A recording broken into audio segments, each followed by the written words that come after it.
Hey everyone, and welcome to the first in a series of tutorials that will help you to create quick and easy, contextually accurate base models in 3ds Max. My name is Amy, and this tutorial will teach you how to use Aurin in order to get contour shapefiles of your desired site. So let's get started. The first thing to do is to open Google and then type in Aurin, which is short for Australian Urban Research Infrastructure Network, and then click on the portal link. This should take you through to a portal that will allow you to sign in with your organisation. Any affiliated university within Australia should have access to this portal. Once in the portal, zoom in to your desired area within Australia.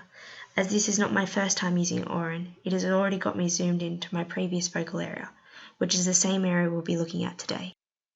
Another way to zoom in is to go to the area selection in your sidebar and then click on the different tabs until you refine your search down to the area of the map you want, and then click Done. Once we've got our desired area, we can create a bounding box just to square things up by clicking on the spanner and then copying as a boundary box. And then you can just adjust this bounding box to what you want by clicking and dragging the little circles.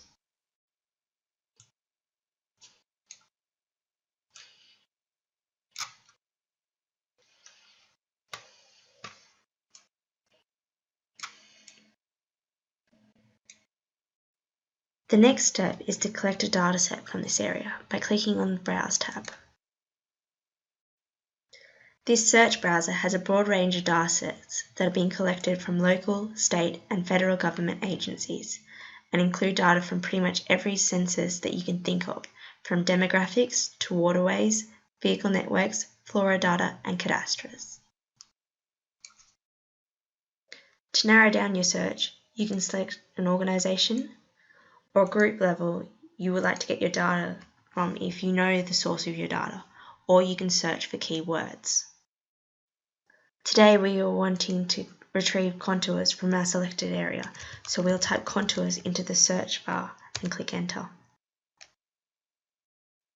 Next we'll select the bitmap elevation metro contours 1 to 5 meter lines, as this will give us the smallest distance between contours, allowing us to get the most accurate impression of what's happening at the small scale. We could also choose the 125,000 if we wanted a larger grain topography. From here, in the right section of the dialog box, you can select exactly what out of your dataset's attributes you would like. If you're wanting to create a shapefile, there should be an option for geometry. In this case, as there isn't many attributes, we are just going to select everything, click Add to add it to the dataset list, and then exit the dialog box. Then, if we click on this dataset spanner, we should be able to click on Display on Map, and then Update and Display, click OK, and then eventually we should be able to see our study area's contours on the screen. And there we have it. Now we could just export a shapefile of this dataset from here, but first I'm going to show you how to create a choropleth map of these contours, and this will hopefully allow you to see the 3D topography of the site using this dataset. So if we just open the Maps, Charts and Graphs dialog box and then click on Map Visualizations and then select choropleth. This then will allow you to select what dataset you want to visualize, as you may have several datasets open in your data list, and what attribute you would like to visualize from this selected dataset.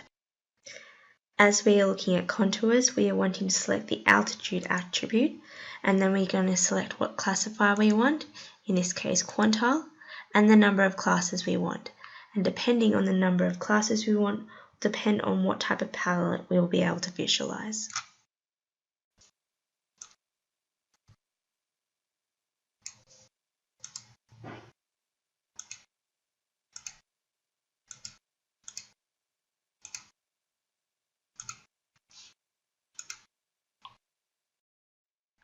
And then just adjust your opacity to what you would like, and whether you would like to reverse the palette that you've chosen or not, and then click Add and Display. and this again may take a while. Click OK again and just wait, and this will add the chloropeth to your visualize list and should display on screen your topography, along with a legend classifying what colours equal what altitudes. Then once we've done this, we can export this dataset in order to use externally. As we are wanting to use this dataset to create a vector file, we'll be exporting it as a shapefile. So if we just select this option from the spanner options, and then it should start downloading automatically. Thank you for watching this how-to video. In the next video, I'll be showing you how to import this shapefile into QGIS in order to get a 3D vector DXF file. Until next time, bye!